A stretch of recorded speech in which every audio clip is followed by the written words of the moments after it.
नमस्कार प्यारे दोस्तों, स्वागत है आपके अपने YouTube चैनल रॉयल एकेडमी पर। दोस्तों आज हम पढ़ने वाले हैं केमिस्ट्री के महत्वपूर्ण 40 प्रश्न। इस तरह के और भी पार्ट्स हमारे चैनल पर अवेलेबल है, उनको भी आप देख लीजिएगा। जीवाणुओं को नष्ट करने के लिए निम्नलिखित में से किस गैस का प्रयोग किया जाता है? ऑप्शन ए है क्लोरीन, ऑप्शन बी है ऑक्सीजन, ऑप्शन सी है हाइड्रोजन, ऑप्शन डी है नियॉन। तो दोस्तों जीवाणुओं को नष्ट करने के लिए क्लोरीन का उपयोग किया जाता है। चलते हैं अगले प्रश्न की तरफ। कहाँ काम करने वाले व्यक्तियों को ब्लैक लंग रोग हो जाता है? बहुत बार परीक्षा में पूछा गया प्रश्न है। ऑप्शन ए विद्युत लेपन उद्योग में, ऑप्शन बी है कार्बनिक विलायक उद्योग में, ऑप्शन सी है पेंट विनिर्माण उद्योग में, ऑप्शन डी है कोयला खान में। तो आपका सही आंसर हो जाएगा ऑप्शन नंबर डी, कोयला खान में। तो दोस्तों कोयला खान में काम करने वाले व्यक्तियों को ब्लैक लंग रोग हो जाता है। आपका ऑप्शन डी सही आंसर हो जाएगा। अगला प्रश्न, निम्नलिखित में से ऑक्सीजन मिश्रित वह निष्क्रिय गैस कौन सी है जो अवरोधित श्वसन से पीड़ित रोगियों को दी जाती है? Option A helium, option B है क्रिप्टॉन, ऑप्शन सी है रेडॉन, ऑप्शन डी है आर्गन। तो दोस्तों सही आंसर हो जाएगा ऑप्शन नंबर ए हीलियम। तो दोस्तों जो अवरोधित श्वसन यानी जिन लोगों को सांस लेने में प्रॉब्लम होती है, तब ऑक्सीजन के साथ में हीलियम को मिक्स किया जाता है, तब उसको सिलेंडर में भर के और आदमी को दिया जाता है। अगला प्रश्न है आपका, अम्ल वर्षा वनस्पति को नष्ट कर देती है क्योंकि उसमें होता है? ऑप्शन ए नाइट्रिक अम्ल, option B ozone, option C है कार्बन मोनोऑक्साइड, ऑप्शन डी है सल्फ्यूरिक अम्ल। तो दोस्तों अम्ल वर्षा जो वनस्पतियों को नष्ट कर देती है क्योंकि उसमें सल्फ्यूरिक अम्ल होता है, H2SO4 होता है, जिसके कारण जो वनस्पति हैं वो जल जाती हैं। एक काफ़ी ज़्यादा स्ट्रॉन्ग एसिड होता है, इनको खनिज अम्ल भी बोलते हैं। खनिज अम्ल जो होते हैं आपके HCl, HNO3 और H2SO4 को बोला जाता है। अगला प्रश्न है आपका, एरोसोल का उदाहरण है? ऑप्शन ए है दूध, ऑप्शन बी है नदी का जल, ऑप्शन सी है धुआं और ऑप्शन डी है रुधिर। तो एरोसोल का सही जो उदाहरण है ऑप्शन सी धुआं, यानी एयर में किसी ठोस का विक्षेपण हो जाना एरोसोल होता है। तो यहाँ पर आपका जो धुएं के कण हैं वो हवा में निक्षेपित हो जाते हैं, तो इस वजह से एरोसोल का उदाहरण जो धुआं है। अगला प्रश्न है आपका, धूम्र कोहरा मौजूद आंख में जलन पैदा करने वाला एक शक्तिशाली द्रव्य है। तो दोस्तों धूम्र कोहरा क्या होता है? Option A nitric oxide, option B sulphur dioxide, option C है peroxy acetyl nitrate, option D है कार्बन डाइऑक्साइड। तो सही आंसर हो जाएगा option number C peroxy acetyl nitrate. तो धूम्र कोहरा जो होता है वो होता है परऑक्सी एसिटिल नाइट्रेट। आपका ऑप्शन नंबर सी सही आंसर हो जाएगा, परऑक्सी एसिटिल नाइट्रेट, यानी धूम्र कोहरा जो होता है वो परऑक्सी एसिटिल नाइट्रेट होता है। अगला प्रश्न है आपका, वायुमंडल में कौन सी गैस पराबैंगनी किरणों का अवशोषण कर लेती है? तो कौन सी गैस है जो सूर्य से आने वाली पराबैंगनी किरणों का अवशोषण कर लेती है? Option A ozone, option B methane, option C nitrogen, option D helium. तो सही आंसर हो जाएगा ओजोन। ओजोन परत जो है सूर्य से आने वाली पराबैंगनी किरणों को शोषित कर लेती है। अगला प्रश्न है आपका, कृत्रिम वर्षा या मेघ बीजन के लिए प्राय प्रयोग किए जाने वाला रासायनिक द्रव्य है? तो दोस्तों जब बारिश नहीं होती तो हम कृत्रिम वर्षा भी कर सकते हैं, तो उसको किसके द्वारा किया जाता है? बहुत बार रिपीट हुआ प्रश्न है आपका, सिल्वर आयोडाइड, सोडियम क्लोराइड, सूखी बर्फ और उपयुक्त सभी। तो दोस्तों आपका सही आंसर हो जाएगा ऑप्शन नंबर डी उपयुक्त सभी। तो कृत्रिम वर्षा करने के लिए सिल्वर आयोडाइड, सोडियम क्लोराइड और सूखी बर्फ का उपयोग किया जाता है। अगला प्रश्न आपका, हरे फलों को कृत्रिम रूप से पकाने में प्रयुक्त गैस है? तो फलों को कृत्रिम रूप से पकाने के लिए कौन सी गैस का उपयोग किया जाता है? एथिलीन, एसिटिलीन, ईथेन और मीथेन। तो सही आंसर हो जाएगा ऑप्शन नंबर ए एथिलीन। तो दोस्तों एथिलीन जो गैस है वह हरे फलों को पका देती है और उनको खाने योग्य बना देती है। निम्नलिखित में से कौन सा पीड़कनाशी ओजोन का ह्रास करता है? तो ओजोन का ह्रास कौन सा करता है? ए है DDT, बी है बेंजीन, सी है मैथिल ब्रोमाइड और डी है एथिलीन ओजोनाइड। तो सही आंसर हो जाएगा option number C methyl bromide. तो जो मैथिल ब्रोमाइड होता है, ब्रोमाइड, ये ब्रोमाइड होना चाहिए, मैथिल ब्रोमाइड जो होता है एक पीड़कनाशी है और यह ओजोन का ह्रास करता है। तो सही आंसर हो जाएगा ऑप्शन नंबर सी। दोस्तों ये आपकी परीक्षा में पूछे गए अति महत्वपूर्ण प्रश्न है। ये प्रश्न बार बार रिपीट होते रहते हैं। हमने इस तरह से वीडियो को डिज़ाइन किया है कि आपका एक भी प्रश्न परीक्षा में ना छूटे। अति महत्वपूर्ण सवालों के ये संकलन हम कई सारे पार्ट्स में लेके आएंगे। एस्पिरिन साधारण नाम है, तो एस्पिरिन किसका नाम है? ए है सैलिसिलिक एसिड का, बी है सैलिसिलेट का, सी है मेथिल सैलिसिलेट का, डी है एसिटिल सैलिसिलेट एसिड का। तो सही आंसर हो जाएगा option number D acetyl salicylate acid का। तो दोस्तों एस्पिरिन जो है वो एसिटिल सैलिसिलेट एसिड है। अगला प्रश्न आपका निम्नलिखित में से जैव सेल कौन सा है? तो जैव सेल कौन सा है? ए है संगमरमर, बी है कोयला, सी है ग्रेनाइट और डी है स्लेट। तो इसमें से जैव सेल कौन सा है? सही आंसर हो जाएगा ऑप्शन नंबर बी कोयला। तो जो कोयला होता है उसको जैव सेल कहा जाता है, कई बार पूछा गया प्रश्न है। गामा किरणों में से क्या हो सकता है? गामा किरणों से क्या हो सकता है? तो क्या हो सकता है गामा किरणों के प्रभाव से? Option A gene mutation, option B छींकना, ऑप्शन सी जलन, ऑप्शन डी है ज्वर। तो गामा किरणें किसके लिए उत्तरदायी हैं? जीन म्यूटेशन के लिए उत्तरदायी हैं। तो गामा किरणों से जीन म्यूटेशन हो सकता है, जीनों में परिवर्तन हो सकता है। अगला प्रश्न एस्पिरिन का रासायनिक नाम है। एस्पिरिन का रासायनिक नाम ए है मेथिल सैलिसिलेट, बी है हाइड्रोक्सी सैलिसिलेट और सी है एसिटिल सैलिसिलिक एसिड और डी है एल्किल सैलिसिलिक एसिड। तो सही आंसर हो जाएगा option number C acetyl salicylic acid. तो एस्पिरिन जो वो एसिटिल सैलिसिलिक एसिड है। अगला प्रश्न निम्नलिखित में से वह कौन सी गैस है जिसे एक्वा लंग्स में गोताखोरों द्वारा सांस लेने के लिए ऑक्सीजन में मिलाया जाता है? ऑप्शन ए है मीथेन, बी है नाइट्रोजन, ऑप्शन सी है हीलियम और ऑप्शन डी है हाइड्रोजन। तो सही आंसर हो जाएगा हीलियम। हीलियम गैस को किसी रोगी को यदि श्वसन में दिक्कत हो रही है तब भी ऑक्सीजन में मिक्स करके दिया जाता है और गोताखोर जो होते हैं वह भी ऑक्सीजन के सिलेंडर में हीलियम और ऑक्सीजन का मिश्रण लेके उसमें कूदते हैं।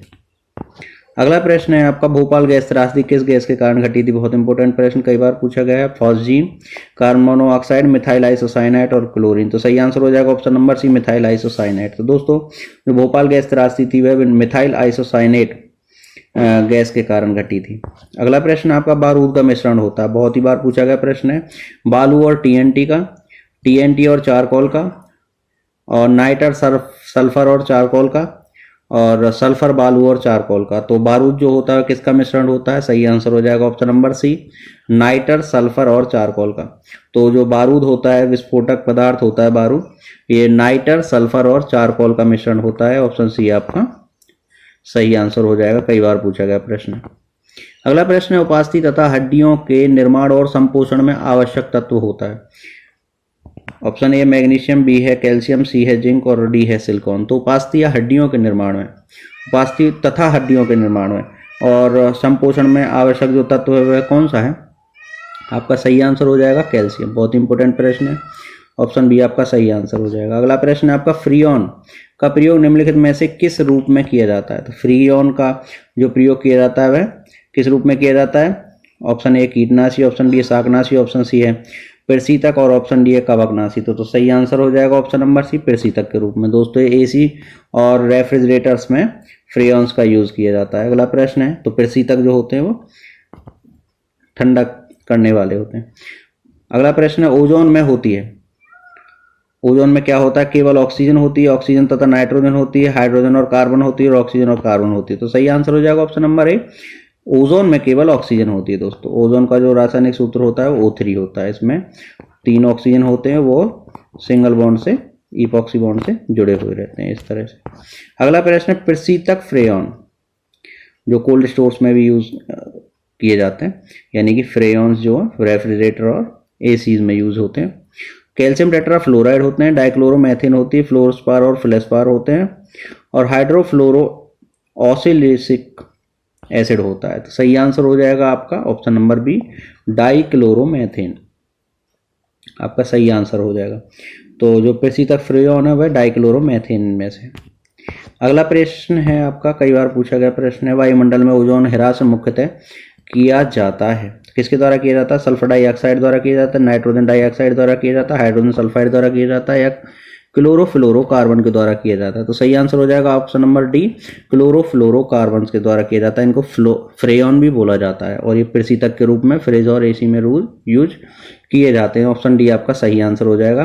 वायुमंडल में जो ओजोन परत का डिप्लीशन हो रहा है वो क्लोरोफ्लोरोकार्बन के कारण हो रहा है। अगला प्रश्न आपका निम्नलिखित में से कौन सी गैस फलों को कृत्रिम रूप से पकाने में प्रयोग की जाती है? तो अभी हमने सवाल पढ़ लिया था, दोबारा रिपीट हो रहा है। एसिटिलीन, एथिलीन, मीथेन और इथेन। तो सही आंसर हो जाएगा आपका ऑप्शन नंबर बी इथिलीन या एथिलीन। तो एथिलीन जो गैस होती है वो कच्चे फलों को पका देती है। अगला प्रश्न आपका शरीर की कैलोरी आवश्यक गर्मी की अपेक्षा सर्दियों में बढ़ जाती है। तो शरीर की जो कैलोरी आवश्यकता है, यानी कि मनुष्य सर्दियों में ज़्यादा खाना खाता है, उसकी जो कैलोरी की आवश्यकता है बढ़ जाती है। क्यों बढ़ जाती है? क्योंकि अधिक कैलोरी आवश्यक है। अब देखिए अधिक कैलोरी किस काम के लिए आवश्यक होती है? ऑप्शन ए है शरीर में अधिक वसा बनाने के लिए, बी है गिरते बालों की क्षतिपूर्ति के लिए, सी है शरीर का तापमान बनाए रखने के लिए, और डी है अधिक प्रोटीन को भंग करने के लिए।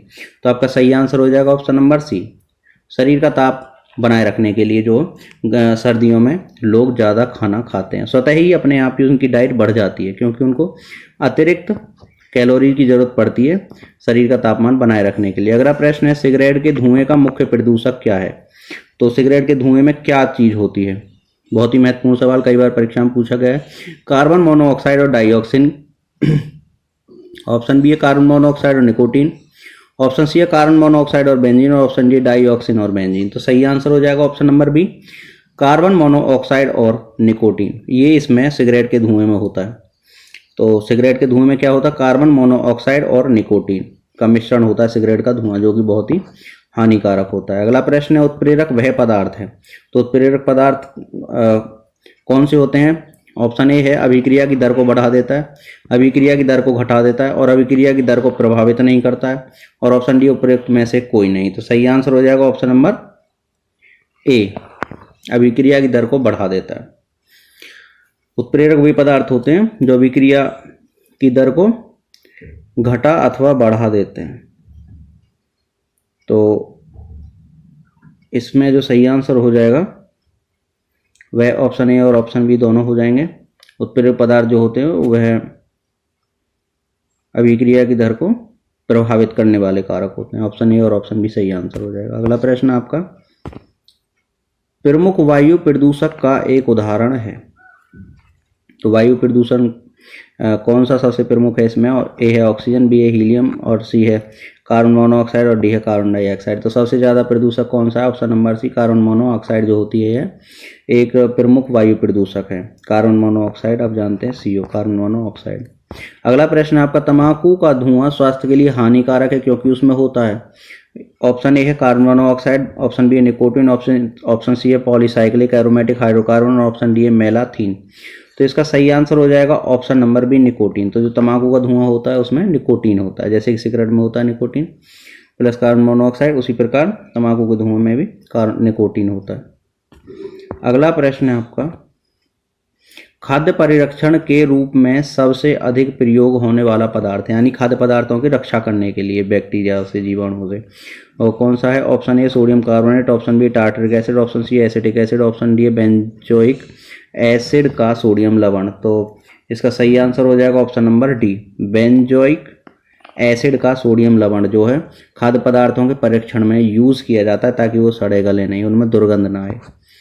अगला प्रश्न है आपका, वह जीव कौन सा है जो वायु प्रदूषण को मॉनिटर करता है? तो वायु में कितना प्रदूषण है कितना नहीं है उसको मॉनिटर कौन करता है? Option A bacteria, option B lichen, option C शैवाल, और ऑप्शन डी फंजाई। तो इसका सही आंसर हो जाएगा दोस्तों ऑप्शन बी, लाइकेन। जो लाइकेन होता है वह वायु प्रदूषण को मॉनिटर करने वाला जो है जीव है, लाइकेन। अगला प्रश्न है आपका, ग्रीन हाउस गैस है।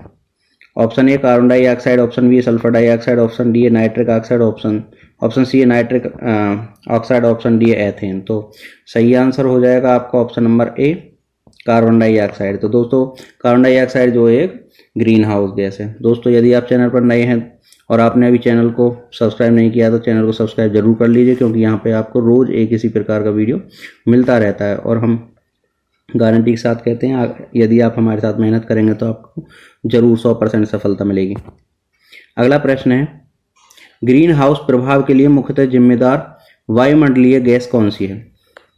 तो ग्रीन हाउस प्रभाव के लिए मुख्यतः कौन सी गैस जिम्मेदार है? Option A ozone, option B nitrogen, option C oxygen, option D carbon dioxide. तो सही आंसर हो जाएगा option number D, carbon dioxide. तो मुख्य जो ग्रीन हाउस प्रभाव के लिए जिम्मेदार गैस है वह कार्बन डाइऑक्साइड होती है, कार्बन डाइऑक्साइड यानी CO2। अगला प्रश्न है आपका, निम्नलिखित में से कौन सी गैस सबसे अधिक विषाक्त है, सबसे ज्यादा जहरीली गैस कौन सी? Option A carbon dioxide, carbon monoxide, और सल्फर डाइऑक्साइड, और क्लोरीन। तो सबसे ज्यादा जहरीली जो गैस होती है वो होती है कार्बन मोनोऑक्साइड। ऑप्शन बी आपका सही आंसर हो जाएगा। दोस्तों कार्बन मोनोऑक्साइड एक विषैली गैस होती है। अगला सबसे ज्यादा विषैली गैस होती है। अगला प्रश्न है, ओजोन परत का अवक्षय मुख्यतः किस कारण से होता है? तो ओजोन परत जो है सूर्य की पराबैंगनी किरणों को हमारी धरती पर आने से रोकती है, वह किस कारण से डिप्लीट होती है, वह किस कारण से क्षय हो रही है। ऑप्शन ए ज्वालामुखी उद्भेदन से, ऑप्शन बी विमानन से, ऑप्शन सी रेडियोधर्मी किरणों से और ऑप्शन डी क्लोरोफ्लोरोकार्बन से। दोस्तों ऑप्शन डी आपका सही आंसर हो जाएगा। जो ओजोन परत है वह क्लोरोफ्लोरोकार्बन के कारण जो फ्रेयॉन्स जो हैं, जो एसी फ्रेज में से जो गैसें निकलती हैं वो वायुमंडल में जाती हैं और ओजोन परत का क्षरण कर देती हैं, उसको हल्का कर देती हैं और उसके कारण परावैंगनी किरणें हमारे वायुमंडल में प्रवेश कर जाती हैं। इसलिए हमें फ्रेयॉन्स का यूज़ नहीं करना चाहिए। अगला प्रश्न है आपका, ऑटोमोबाइल वाहनों द्वारा निष्कासित मुख्य नुकसानदेह गैस जिससे वायु प्रदूषण होता है। तो ऑटोमोबाइल यानी कार, स्कूटर, मोटरसाइकिल, इन सब में से जो गैस निकलती है जिससे वायु प्रदूषित होती है वह कौन सी है। Option A carbon monoxide, B है मीथेन, सी है कार्बन डाइऑक्साइड और डी है ओजोन। तो ऑटोमोबाइल्स में से कौन सी गैस निकलती है। Option number A carbon monoxide, जो कि हमारे लिए बहुत ही ज़्यादा नुकसानदायक गैस होती है। अगला प्रश्न, निम्न में से कौन सा पौधा घर प्रभाव यानी ग्रीन हाउस इफेक्ट, इसका हिंदी है ग्रीन हाउस इफेक्ट का पौधा घर प्रभाव ज़्यादा डालता है। तो कौन सी जो गैस है जो पौधा घर प्रभाव या ग्रीन हाउस इफेक्ट ज़्यादा जो ग्रीन हाउस इफेक्ट के लिए ज़्यादा उत्तरदायी है।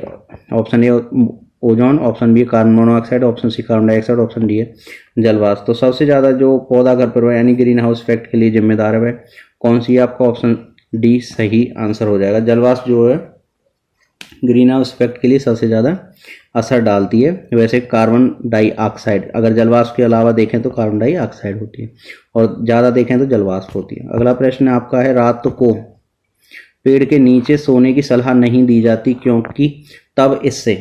तो रात के समय में क्या होता है, पेड़ से कम ऑक्सीजन का मोचन होता है, अधिक ऑक्सीजन का मोचन होता है, कार्बन डाइऑक्साइड का मोचन होता है और कार्बन मोनोऑक्साइड का मोचन होता है। मोचन का मतलब निर्माण। तो क्यों नहीं सोना चाहिए। ऑप्शन सी आपका सही आंसर है, क्योंकि कार्बन डाइऑक्साइड का मोचन होता है। दोस्तों दिन में जो हरे पेड़ पौधे हैं वो ऑक्सीजन गैस देते हैं, लेकिन रात में कार्बन डाइऑक्साइड गैस देते हैं, इसलिए रात के समय पेड़ों के नीचे नहीं सोना चाहिए। लेकिन पीपल और बरगद ऐसे वृक्ष हैं जो दिन और रात दोनों में ही ऑक्सीजन गैस ही हमको प्रोवाइड करते रहते हैं। अगला प्रश्न है दोस्तों, यदि आपने अभी तक चैनल को सब्सक्राइब नहीं किया तो चैनल को सब्सक्राइब कर लीजिए और घंटी दबा दीजिए, क्योंकि यहाँ पर रोज आपको एक नई वीडियो मिलती रहती है। जिंक फॉस्फाइड का आमतौर पर प्रयोग किया जाता है। तो दोस्तों जिंक फॉस्फाइड का प्रयोग ज़्यादातर कहाँ पे किया जाता है, कवकनाशी के रूप में, शाकनाशी के रूप में, कृंतनाशी के रूप में, गंधहारक के रूप में। तो जिंक फॉस्फाइड का जो यूज़ किया जाता है ऑप्शन सी आपका सही आंसर हो जाएगा, कृंतनाशी के रूप में किया जाता है। जिंक फॉस्फाइड का जो उपयोग है वह कृंतनाशी के रूप में किया जाता है। ऑप्शन सी आपका सही आंसर है, कई बार परीक्षा में पूछा गया प्रश्न है। दोस्तों इस पार्ट के बाद में भी केमिस्ट्री से संबंधित कई सारे पार्ट्स हम लोग बनाएंगे और इस हिसाब से बनाएंगे ताकि परीक्षा में आपका एक भी केमिस्ट्री का सवाल ना छूटे, यानी हम सभी प्रश्नों को इंक्लूड कर लेंगे। अगला प्रश्न है आपका, प्रकृति में पारिस्थितिक तंत्र में निम्नलिखित में से किस तत्व का प्रतिशत सबसे अधिक होता है। तो प्रकृति में देखिए यहाँ पे इस शब्द पर ध्यान देने की जरूरत है। प्रकृति में पारिस्थितिक तंत्र में निम्नलिखित में से किस तत्व का प्रतिशत सबसे अधिक होता है। प्रकृति में सबसे अधिक कौन से तत्व का। Option A nitrogen, option B carbon, option C phosphorus, option D है हाइड्रोजन। तो दोस्तों सही आंसर हो जाएगा ऑप्शन नंबर ए नाइट्रोजन। तो दोस्तों जो नाइट्रोजन गैस है यह प्रकृति में सर्वाधिक मात्रा में उपस्थित है। तो ऑप्शन ए आपका सही आंसर हो जाएगा। अगला प्रश्न और लास्ट प्रश्न इस वीडियो का, वायु का मुख्य घटक है। Option A nitrogen, option B carbon dioxide, option C oxygen और ऑप्शन डी है हाइड्रोजन। तो दोस्तों अगर वायु के मुख्य घटक की बात करी जाए, यानी सबसे ज़्यादा मात्रा में कौन सा तत्व उपस्थित है, तो वह है, कौन सा पदार्थ उपस्थित है, तो वह है नाइट्रोजन। तो नाइट्रोजन जो गैस है वायु का मुख्य घटक है दोस्तों। यह वायु में सबसे ज़्यादा मात्रा में पाई जाती है और नाइट्रोजन अगर नहीं होगी वायु में तो जो ऑक्सीजन है वह जल जाएगी और पूरी पृथ्वी पे आग लग जाएगी। तो नाइट्रोजन जो है अक्रिय गैस का काम करती है ताकि पृथ्वी पर जो बैलेंस बना रहे। तो दोस्तों ये थे हमारे केमिस्ट्री के पार्ट 1 के महत्वपूर्ण 40 प्रश्न। इसी तरह के और भी वीडियोस देखने के लिए हमारे चैनल को सब्सक्राइब करना ना भूलें और दोस्तों घंटी बजाना ना भूलें। तो मिलते हैं नए वीडियो में, तब तक के लिए नमस्कार, थैंक यू।